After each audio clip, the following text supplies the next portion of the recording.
Hello বন্ধুরা, আজকে দেখো চালতার আচার বানানোর রেসিপি তোমাদের সাথে শেয়ার করবো। চালতাটাকে ভালো করে কেটে সেটাকে ধুয়ে রেখে দিয়ে সেটাকে নুন হলুদ দিয়ে ভালো করে সেদ্ধ করতে হবে।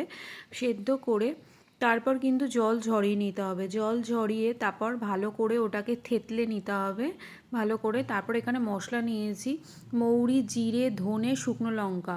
এটাকে ভালো করে এরকম টেলে নিয়ে তারপর মিক্সিতে গুঁড়ো করে নিতে হবে। তারপর দেখো তেলের মধ্যে পাঁচফোড়ন ফোড়ন দিয়ে তারপর থেতো করে চালতাটা দিয়ে দেবো। দিয়ে ভালো করে ওটাকে নাড়াচাড়া করে গুড় দিয়ে দিতে হবে। আন্দাজ করে তোমরা কীরকম মিষ্টি খাও সেই বুঝে গুড়টাকে দিতে হবে। ভালো করে ফুটে গেলে তারপর কিন্তু ওই যে মিক্সিতে যে মশলাটা করে রেখেছিলাম ওটাকে দিতে হবে। তারপরে দেখো মানে পুরো জলটা শুকিয়ে গেছে। তারপরে দেখো কত সুন্দর এসছে না, চালটা খেতেও ভীষণ টেস্ট হয়েছে। আর ঠান্ডা হয়ে গেলে জারে, একটা কাচের জারে ঢেলে রেখে দেবে, তাহলে এটা অনেক দিন পর্যন্ত তোমরা খেতে পারবে।